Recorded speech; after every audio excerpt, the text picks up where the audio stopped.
also think, from a kind of socio-political standpoint, thinking about AI as a technology is a mistake. You need to be thinking about AI, a tectonic shift in every aspect, in healthcare, in feeding people who don't have enough to eat, in finding cures for diseases, distributing wealth more equitably. I mean, you name it, there's a place for it in all of that. And if you think about it as a technology, as this thing over there, like the internet, like you could decide not to use a computer. You could decide to never go online, and you could, live a very normal, happy life. You could decide not to have a mobile phone, but AI is much, much more than a technology.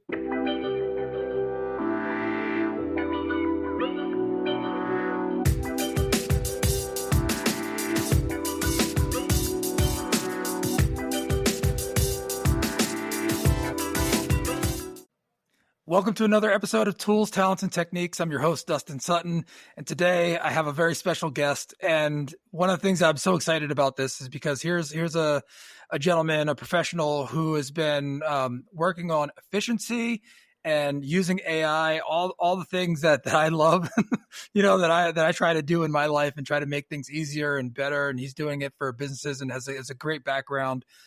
So I am honored to welcome to the show, Mr. Eric Goldman. Eric, welcome to the show. Thank you. Thanks for having me, Dustin. I'm excited. Yeah, this is going to be a lot of fun. So before we jump in, could you give a quick thumbnail on who you are and what it is you do? And we'll dive into all the details, but just a quick brief intro. Sure. So for the last 15 years, I've been working with small businesses to help them scale effectively and efficiently. Typically, they get to that point in their growth where they're great technicians, but they're lousy business people. And that's where I come in and bring in my team and help them out. And most recently, probably for the last year or so, we've been using a lot of AI to help them do that. So that's what I do in a nutshell. All right. And so a lot of things that when you talk about the business and business strategy and doing things before AI, there's a lot of techniques that people use, strategies, and it seems like with all these tools and what AI is able to do, it's just a huge igniter. It just does so much. So before we get into the end, you're also a published author. You have a couple of books, so we're going to get into that as well. But let's go back to the beginning. Let's start like the beginning of your journey. Where are you originally from? I was born and raised in San Francisco. All right. How was that? Let's give you a nice. So what did you do growing up? Like, what did you aspire to be? Okay. So you want the nitty gritty, the real story. I mean, whatever you're comfortable with sharing. Because here's the thing: one of the things that I realize in talking about people's career journeys and what they do, it's usually a windy path. And there's usually like, oh, well, I was into math or I was into science and that led me to this or that. So I paint a picture of like what young Eric Goldman was doing in the Bay Area. So for you Bay Areans, I cheated a little bit when I said that I was born and raised in San Francisco. Well, I was born in the city, actually, at Mount Zion Hospital, but lived in Kensington, which is kind of North Berkeley Hills, until I was in middle school. And I don't know that there was too much remarkable about me at that point. I rode my bike around the corner. There was a cul-de-sac. We had lots of friends. We played kickball. Back then, there was no internet. TV had 7 channels. So it was basically, get home before dark. And then Was there anything that you like leaned towards as far as like, not necessarily like sports or anything, but, did you have affinity for math or science? Like what did young Eric think he was going to do when he grew up? I was a pretty boring kid. I wish I had something more exciting to say, that I was building rockets and model airplanes, but nothing too crazy at all. Did you know what you wanted to do when you got older? Was it a fireman or lawyer, doctor? I didn't have a clue. Both of my parents are in the mental health care profession, and they're Got actually it. still alive. They're in their early 90s. My dad was trained as a psychiatrist, but spent the majority of his career in managed mental health care. So working for large insurance companies, handling the medical side of mental health care. And my mom is the psychologist and was a professor at San Francisco State for about 30 years. So I grew up in a home with lots of doctors and medical books and lots of interest in what you were thinking and feeling all the time, which was interesting. The pro is, my parents are amazing and they had a lot of empathy. The downside of that is, sometimes a banana is just a banana. And that was a hard one. Yeah. So it's nice to hear that they had empathy, and especially, and I'm not using this term in a pejorative sense, but because it really resonates with me. But when you're kind of rudderless and you don't know what you want to do, it's nice to have people that can actually, empathize with that and, let you understand that you're gonna figure it out. So when you went to school, and did you have a specific major or anything that you were leaning towards professionally? Jumping up to college? Yeah. Oh, okay, sure. Okay, so I'll fill in the little blank there. Middle school, we moved back east to Massachusetts, lived in Wellesley for a couple of years. We moved back there for my dad because he was the commissioner of mental health for the state. The governor didn't get reelected, so we moved back to California and then moved into the city proper. And I went to junior high in the city, high school. I went to a pretty interesting school called Urban, which it was a private school, but very alternative. So it was nice, in high school, kind of not knowing who I was and who I wanted to be. There was a lot of room for growth and discovery, I would say. And when I finished up there, I went to San Francisco State to where my mom was teaching. And initially I studied psychology. So I thought at that point that I did want to do something similar to what my parents did, maybe be a therapist or school psychologist, mostly working with kids. That was my primary interest. But before I graduated from college, I was also taking business classes too. I went to get a summer job at Macy's in downtown San Francisco. And because I had a bunch of retail experience, they asked me if I wanted to take their junior executive program and be a part of that. So I said, what the hell, might as well. So all of a sudden I found myself in retail. And back then the Macy's executive training program was pretty reputable. And, I went through their track. I spent a couple of years as an associate buyer and then as a manager, in one of the stores. I left there and went to one of their competitors, Emporium Capwell, and I was there for a couple of years. So my path diverged. And, I enjoyed being in business. I enjoyed being close to consumers and understanding their needs. And then I decided that I wanted to work for a really cool brand.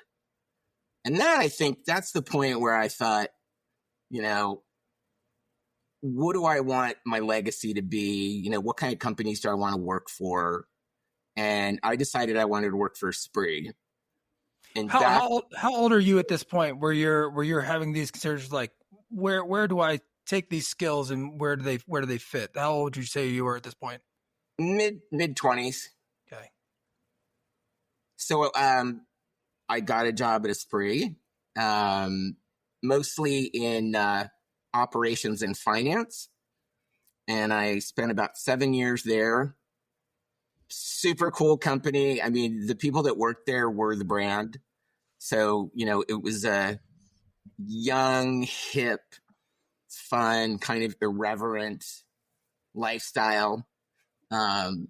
and there was always cool stuff to do. Esprit was an amazing company. They offered all kinds of crazy benefits. So I spent 7 years there, which was kind of like my business school, at least kind of like my finance piece of it. And again, decided I wanted to work for another cool company, and I moved over to Levi Strauss, and I spent a couple of years there. I'm going to date myself. I was on the team that launched the Dockers brand way back when, before business casual was actually a thing. And we positioned Dockers behind that. That was my move into marketing at that point. So I started working in marketing and branding. And then I got a call from Disney out of the blue through a recruiter. And I was offered a job to head up sales and marketing for Disney consumer products. So that's all the stuff you see sold everywhere except the parks and the Disney stores. So Walmart to Dick's Sporting Goods to Macy's, or pretty much anywhere, mom and pop shops, anything that you could put one of the Disney franchises on, one of the characters, or Winnie the Pooh or Toy Story. That was an amazing run. I was there for 5 years. Before I left, I was VP of global sales and marketing. So I was traveling around the world, and we were printing money because licensees were willing to pay ridiculous amounts of money just to have the license, whether or not they were actually building a profitable business with Disney. Yeah. Well, hold on. I want to pause for a second here, because you just covered a few things that I want to make sure that we expand on, because as you're telling the story, and I knew some of the things, but we need to go deeper into some of this. The fact that you were in psychology and business, and your first interaction, let's even go back to Macy's, and you mentioned that training system. Was there anything from that point that you really took from that experience that you were like, oh yeah, this is exactly what I want to do? Or were there any things, were there any things that you're like, this is what I like, this is what I don't like? Like, what was that first experience like? One of the things that I learned there that has stayed with me throughout my career is the value of business analytics and using data to make smart decisions. So back then, I don't even think we were using Excel spreadsheets. We were probably doing stuff manually, but just the whole idea, which was fairly novel, of learning about, what was selling, where it was selling, who it was selling to, at what times, and understanding that that's really a core piece of information. If you're going to be in business, you got to know what your customer wants, and you got to understand how your products or services are doing. And that has stuck with me throughout my career, as that's evolved into, crazy different technologies and software tools, and now I just ask, an LLM and it tells me. But that stuck with me through all of the work that I've done. And having that foundational knowledge and understanding of, the base of psychology, and then the business and the data, like that's such a wonderful foundation to have as you go into any business, really. So that's cool to hear you mention that. And so with Esprit, you brought up some of the things, like it was cool, it's fun. And so I'm sure there's things about that diverged from, maybe Macy's was a little more buttoned up, and no pun intended, I know they're closed, but but a little more buttoned up. And then you're like, okay, so they have this part of it, right? And that's fun. And so taking that to the next step, and this is something I was really excited about talking to you about, because I know people that love working for Disney and with Disney, and about what that corporate experience is like. That's why I was like, hey, let's pause here. I want to cover those things, but tell me about that experience, from the beginning, and like the first introduction and the things that you learned there. Sure. So to fill in the blank about Esprit, that's where I moved from like finance and operations to understanding what it meant to build and manage a brand.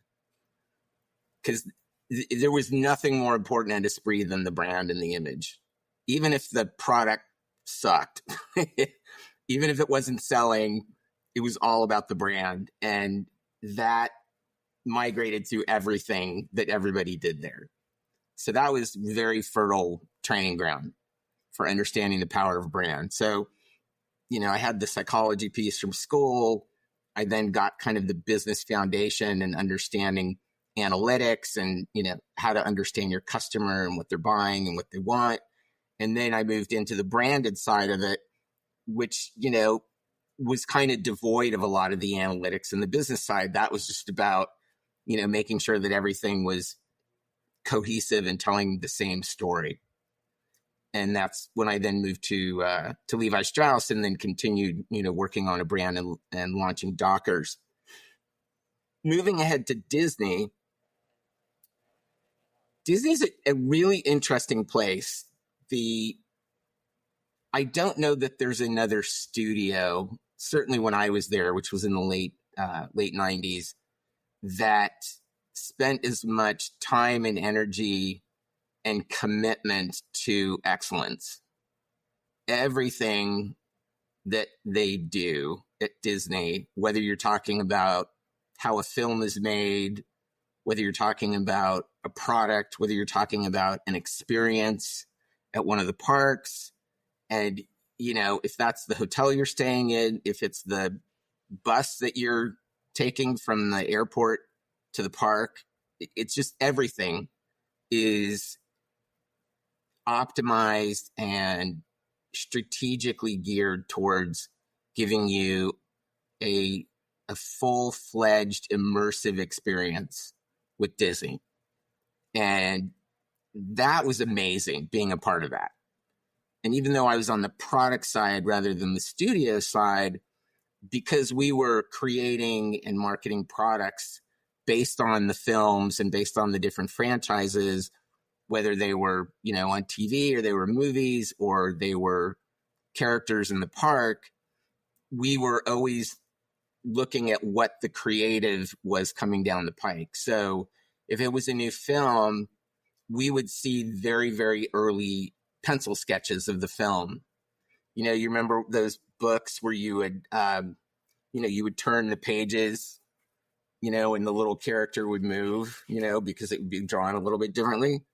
So we would see it from there, through color, through, still shots, through animation to final, adding the soundtrack, the music, the artists that sang in those movies.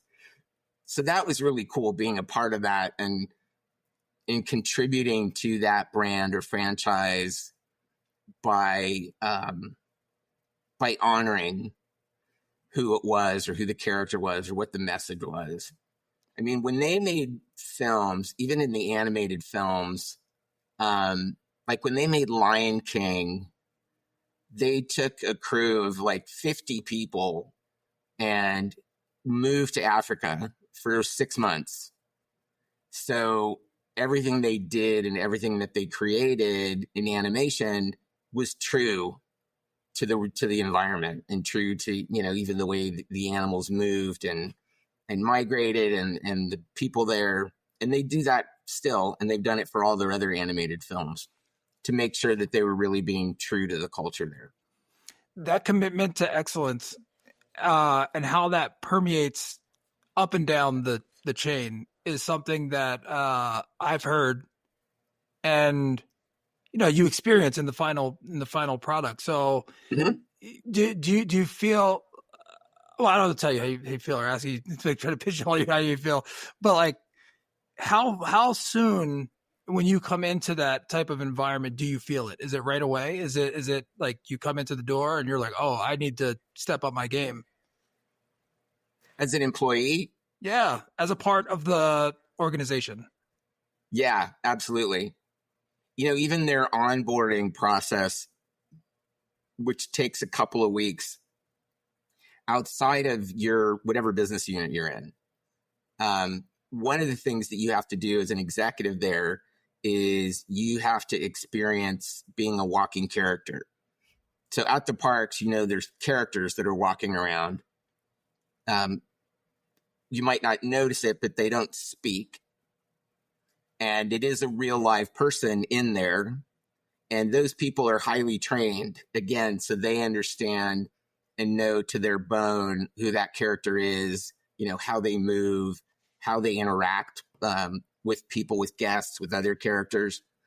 So as an executive, you go down to the park with, a group of 10 or 12 other execs, and each of you becomes one of those walking characters. So you're putting on that entire suit. There's all kinds of crazy stuff that goes on underneath it. And then every character has a handler. So there's a person that's walking with you because it's hard to see and move around. And it's the most powerful experience.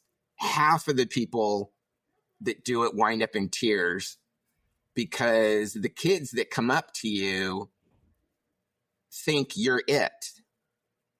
Like you are you are the real character. Like you're the one they see on TV or in a film or in a book or, in a toy that they play with. And they come up to you and, 9 times out of 10, it's love and it's joy and it's excitement. Every once in a while, if you happen to be a villain, they might come up and kick you. I luckily didn't have to be a villain. The first time I did it, I was Mustafa, not Mustafa. I was the witch doctor from Lion King. But it was an amazing experience, and something that tells you that like this is the commitment that the company makes to the brand. Yeah, that makes sense. I'm glad I asked. It was something I wondered, because when I hear about all the things and the training and what it means to be a part of that, I'm always wondering, like, it has to be, because if it's commitment to excellence all the way through, it's probably from the very start, from the onboarding, from the pamphlet that you get, like it's right on brand. And so I didn't want to jump over Levi Strauss, and I know and I want to talk about what you currently do, but talking about this journey, like these are big things that you've been able to accomplish, and I'd love to see how the journey leads you to the product that the service and the product that you're delivering today. So is there anything you want to fill in before we start talking about the books and AI? Again, I don't want to jump around too much, but I want to talk about AI and efficiencies. But yeah, I want to make sure that you have an open stage to share. So there was one more corporate tenure that I should mention, and that was at ESPN in New York. So I spent about 5 years in their enterprises group launching X Games. So building out, what's now is, $1 billion action sports industry, working on the events, working on consumer products, working on, all kinds of strategic partnerships, whether it was credit cards or bank accounts or, T-shirts and skateboards. So that, again, was another experience working with the brand and building products and franchises. And as I look through my past, the common thread in all of it has always been around building new things, launching new things, and having a certain kind of commitment to creativity. Because all these things, they were either licensed businesses or they were new businesses like Dockers.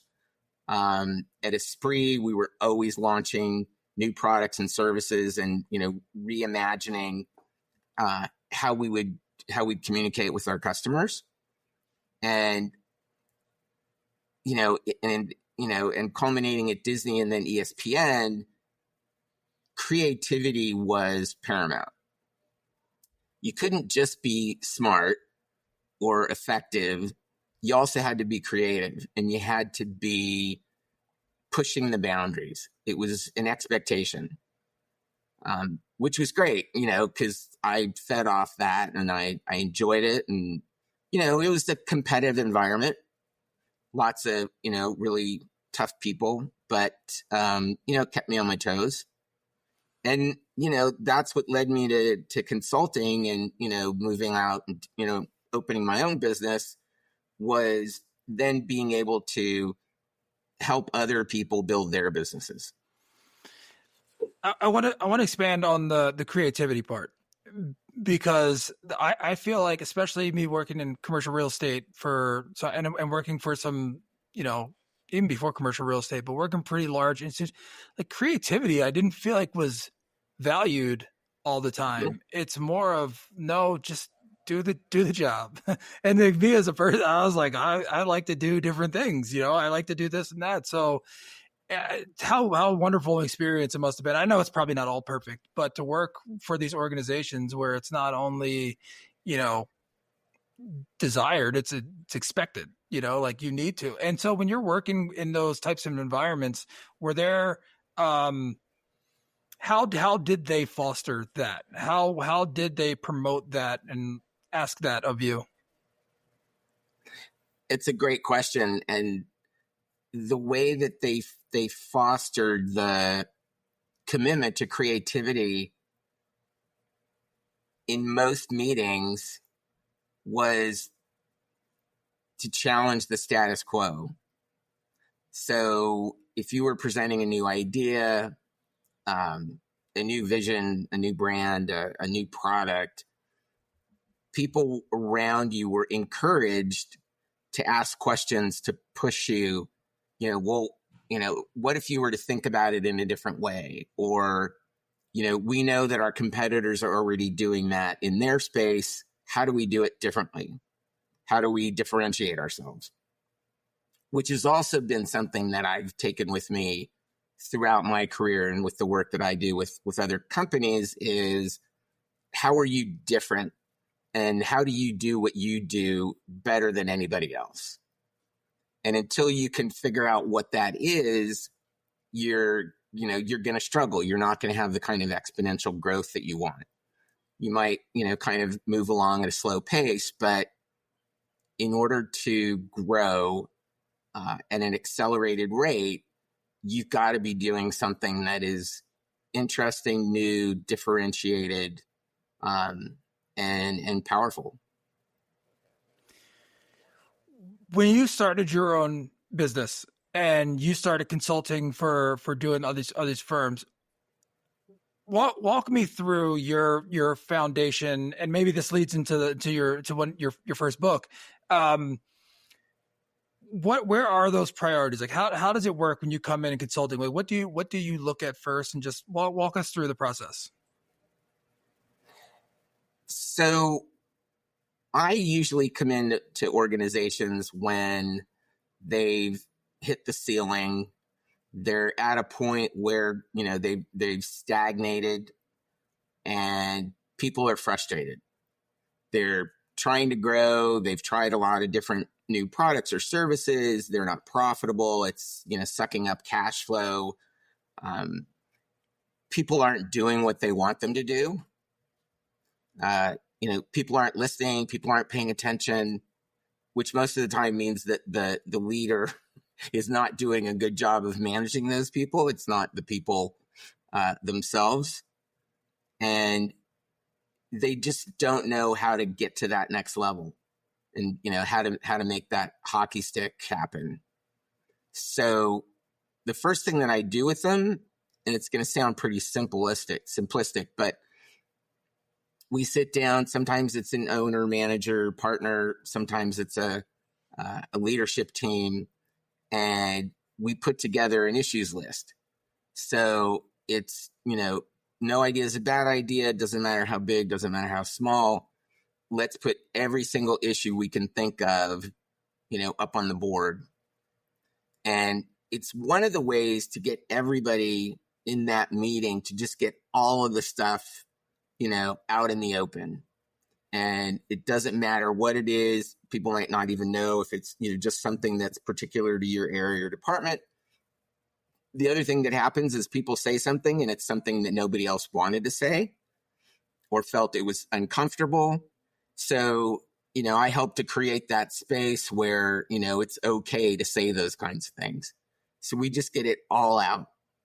And then what I start doing through a variety of different, exercises, assessments, audits, is to look at the different foundational aspects of their organization. So what do I mean by that? One of the biggest ones is really understanding the purpose and the mission of the company and understanding their value system, which then feeds their culture. And very often in small to mid-sized companies, those things are not well articulated. They might not be implemented or be enforced in a way that's meaningful for people. So a big part in the beginning is really talking to them about, who they are, who do they want to be, what's most important to them, what's their passion, what's the difference that they want to make, and getting all of those things buttoned up and locked down in a very simple way, which is another important part of it. Businesses that have mission statements that are, 3 paragraphs long, doesn't work. No one's going to remember any of it. So we build that baseline, and that informs, who they should hire. It informs, where their products and services go. It informs who the customers are that they want to serve. And it really becomes kind of the litmus test for most of the things that we do.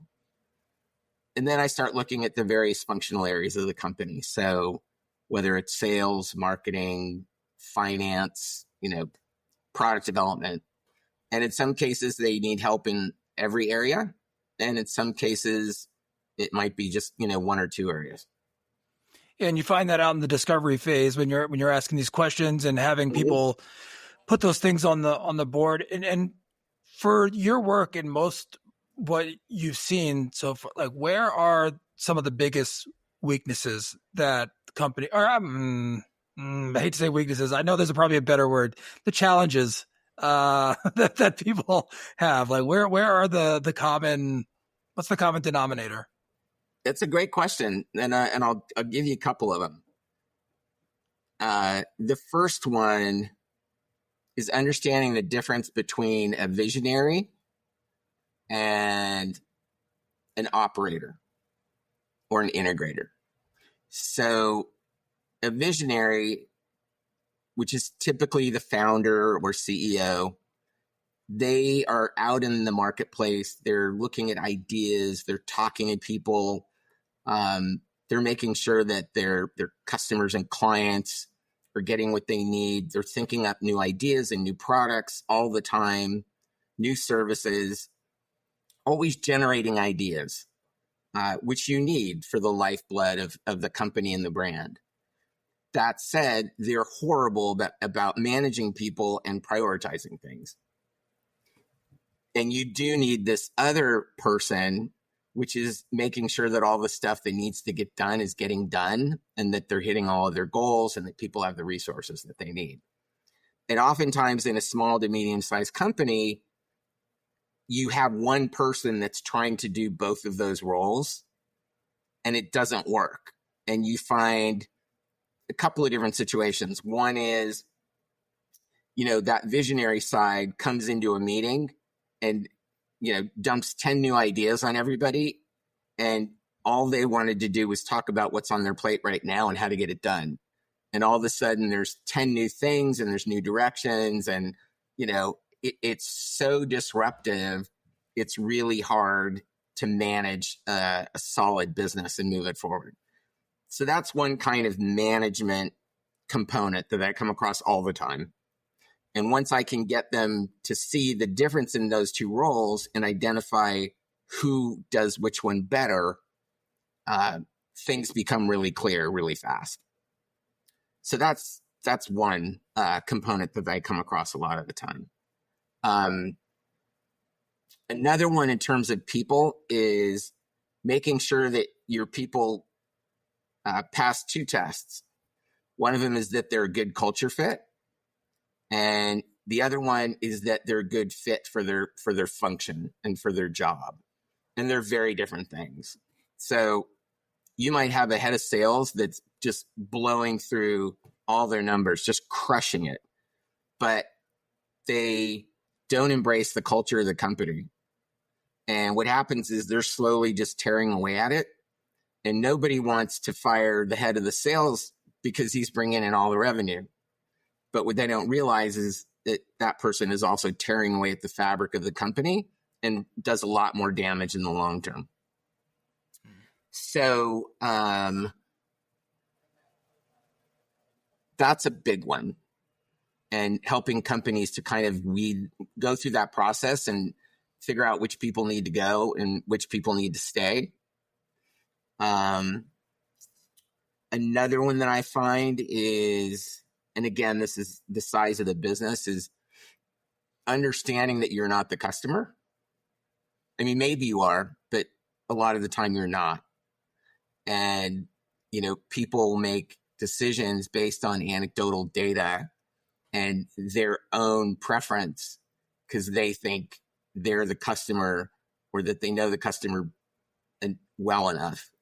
And oftentimes it's because there isn't enough data, there isn't enough focus, and there isn't a really deep understanding of who your customer is and what they want and, and what makes them happy and, what kind of products or services you want to give them. As you're discussing these things and laying them out, and this all makes perfect sense. I would imagine, especially when you're coming into an organization and let's say, I don't want to be too specific about anything because I'm really not talking about it, but it's something that I've seen.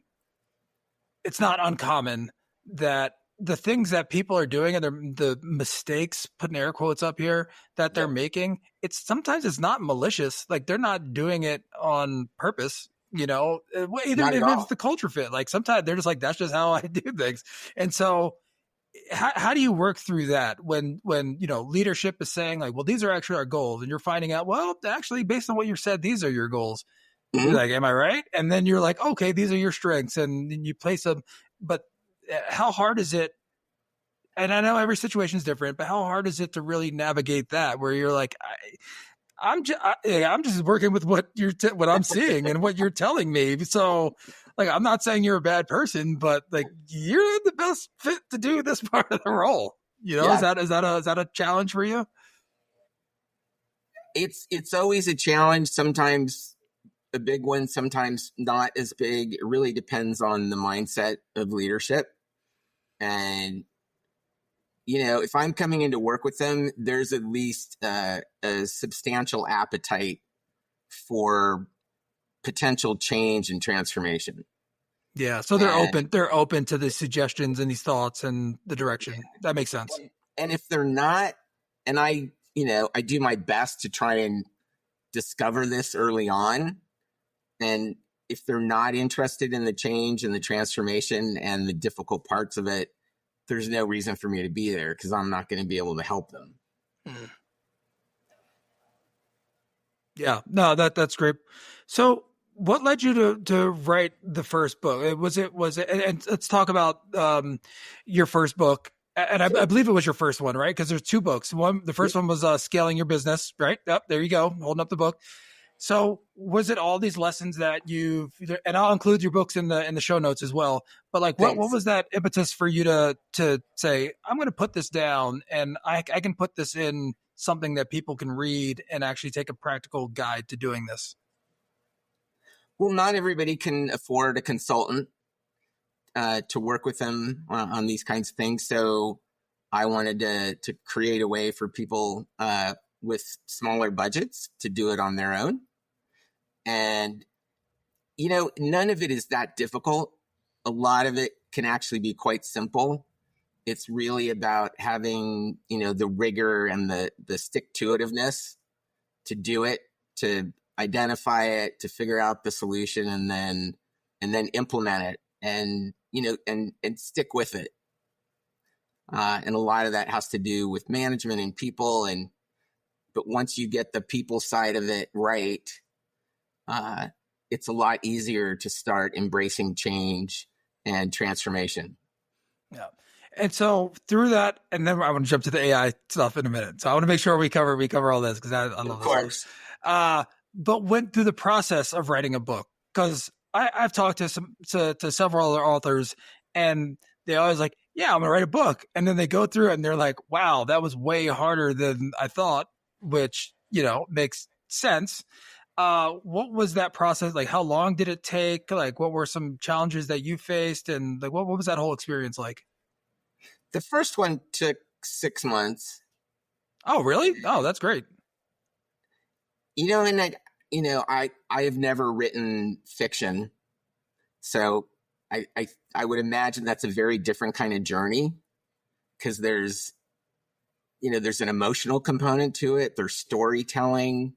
There's a level of creativity and dynamism that you try to do some of that in a business book, but the business book writing it's a little bit drier. It's a little bit more structured. So, for me, I was able to look at all the different things that I was doing with my clients. And the hardest piece was organizing it. So taking all the information and all the data and organizing in a way that made it easy for people to read and to pick up. Because when I'm doing this kind of stuff, I've got all kinds of tools and experiences and ideas in my brain, and I'm pulling on all those different things when I'm working with clients. But if somebody's going to pick up a book and do it on their own, it's got to read in a way that makes sense and that builds. So that was the biggest hurdle, really. And once everything got organized and I got everything in there, then another big piece of it was editing it down so stuff made sense. Yeah, and that's what I've heard from most people, like the editing part of it, and they're like, but maybe it's the editor they use. I don't know, maybe. But now, a practical guide to using AI in your small business. Yep. I'm sorry it took us 40 minutes to get here to this part because I know it's what we originally, really started to vibe off of when we first met. But I am just blown away every day by artificial intelligence and the way you can use it, and there's always some way to do it. So talk me through and walk me through your introduction to AI and your initial working with it, and then how that turned into this is how small businesses can use it right now. You're absolutely right. It's changing at a breakneck speed. And if you let it, it'll have your head spinning. My initial work with AI was when, ChatGPT became available. Was that 2.5 years ago? But back then it was still so nascent, and, who knew things like prompt engineering? Like, what does that mean? Like how you write prompts, and, nobody really knew how fast it would learn and how sophisticated and intelligent it would get so quickly. And then if you think about what's been happening just in the last 6 months, the pace of change and the pace of growth and development is, it's sonic. It's crazy. It's also very exciting. It's an extremely exciting time. And AI is going to change almost everything about our lives. Depends on who you talk to. When that big change is coming, is that a year, 2 years, 5? Maybe at the end of the decade or the century. The way I've approached AI and the way that I use it in small businesses is I want people in the organization to level up their work. And what I mean by that is I want them to be able to work on the higher value projects. And if they're in a sales or service role, they're actually able to spend more time having human connections with real people. If they're in a product role, they're able to spend more time creating better and newer products. Same thing with marketing. Same thing with operations. So my goal is to get them to take all of the repetitive, mundane, time-sucking tasks and automate them intelligently. So what they wind up doing is a much, much higher level of work. They're adding more value to the company. They're providing more value to their customers and to their clients. And, they're not spending a lot of time scheduling meetings, doing recaps, delegating things, just mundane stuff. So in your research and what you're doing, because again, you're saying small business, and then you're saying, you're also mentioning services and goods.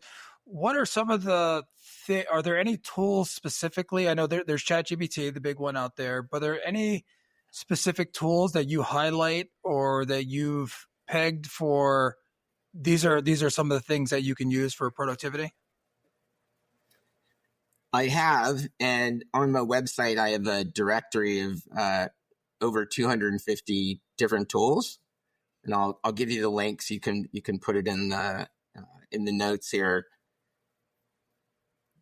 There's more than I could possibly mention. Yeah, and they're moving around in terms of who's better.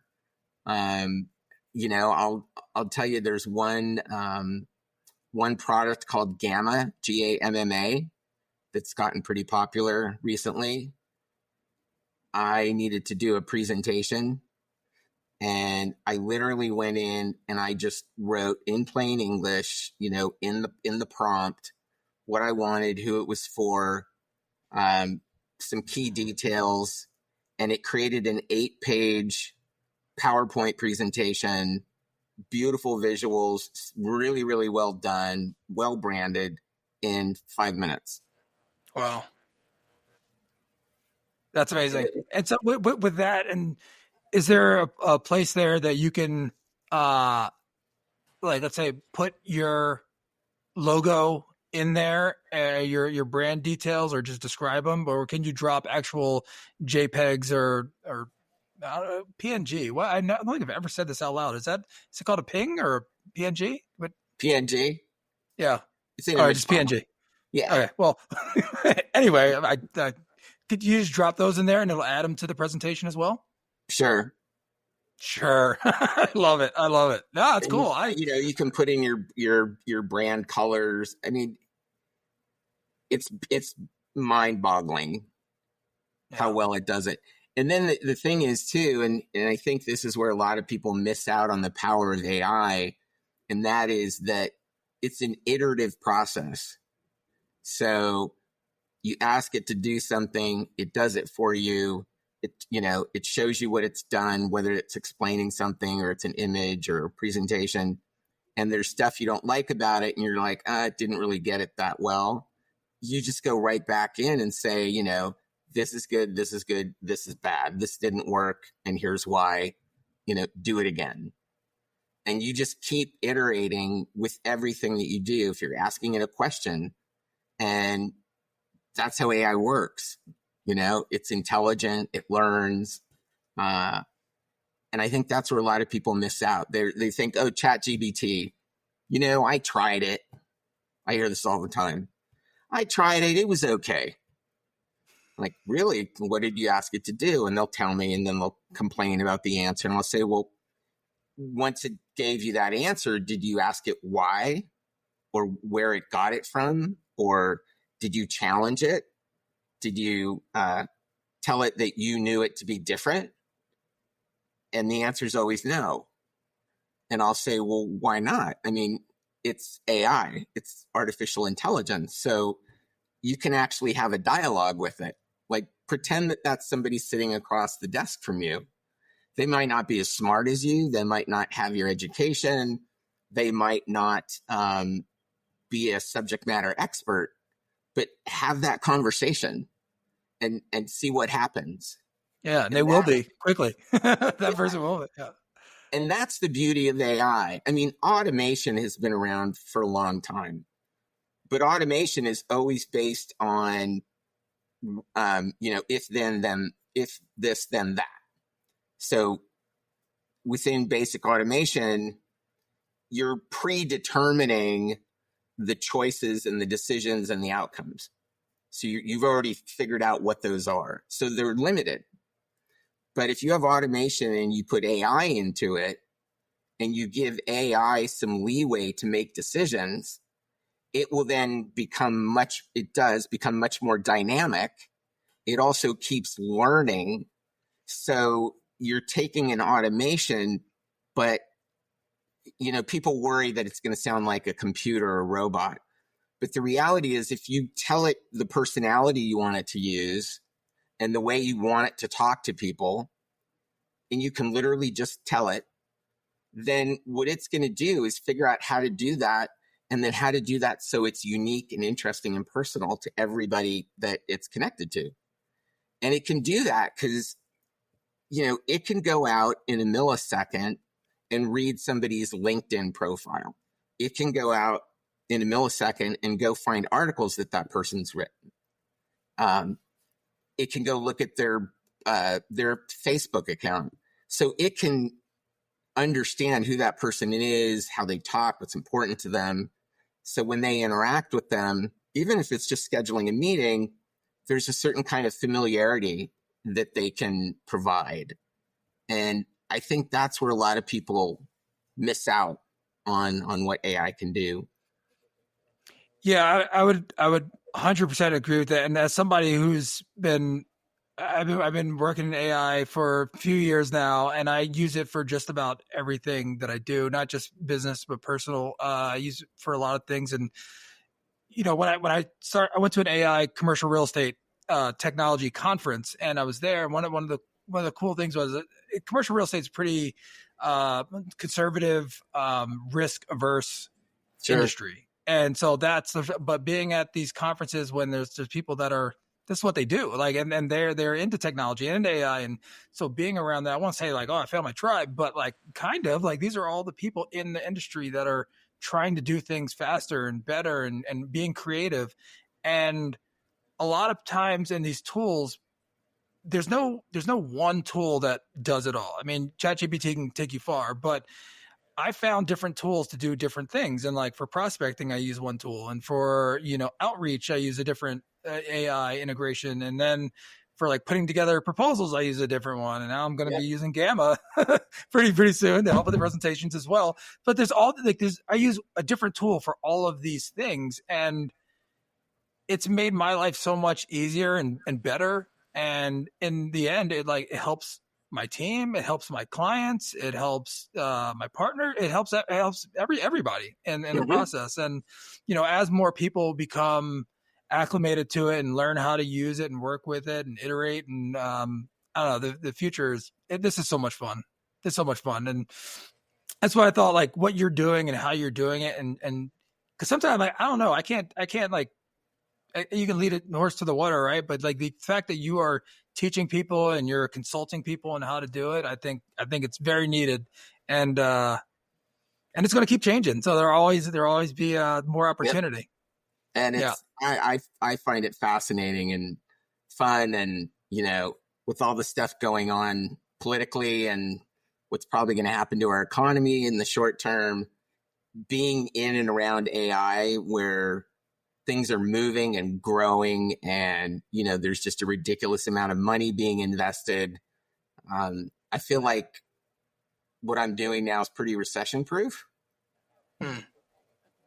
Yeah, well, on that note, I also think like, especially if you start thinking about the investment and like you see the numbers and you're like, well, okay, couldn't we like hold on to like half of that investment and just like solve hunger or like homelessness first? Of course. Or we can use AI to solve those things, but like it's probably not going to go there. But anyway, well, I guess we'll figure it out. 100%. So Eric, thank you very much for your time today. And again, I'll share your contact information and the notes, the links to the book, and also the did you call it a glossary of all the different tools, the AI tools? Yeah, it's an AI tools directory. Okay, directory. So I'll share all that. But before we take off, and again, thank you for your time. Is there Sure. anything you want to parting notes for the audience and the listeners and the viewers? What I would say to everybody is if you haven't tried using AI, you need to. And even if it's going to ChatGPT and just asking it some questions and playing around with it, you need to understand what it is and how it works because it's going to permeate every aspect of our lives. You can hate it. You can think it's bad. However you feel about it, you need to take some time and really understand what it is. That would be my sage advice. Yeah, and poignant sage advice.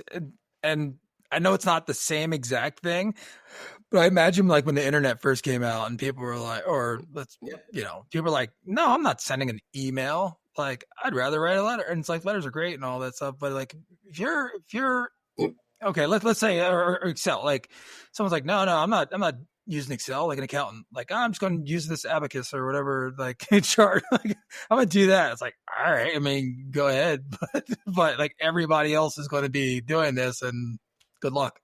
Yeah. I also think, from a kind of socio-political standpoint, thinking about AI as a technology is a mistake. Ooh. Okay. You need to Go be on. thinking about AI as, um, a tectonic shift in every aspect, in healthcare, in feeding people who don't have enough to eat, in uh, um, finding cures for diseases, distributing wealth more equitably. I mean, you name it. There's a place for it in all of that. And if you think about it as a technology, as this thing over there, like the internet, like you could decide not to use a computer. You could decide to never go online, and you could, live a very normal, happy life. You could decide not to have a mobile phone and only to have a landline. But AI is much, much more than a technology. It's something that is going to permeate everything. And hopefully in a lot of good ways. There'll be some not so good ways.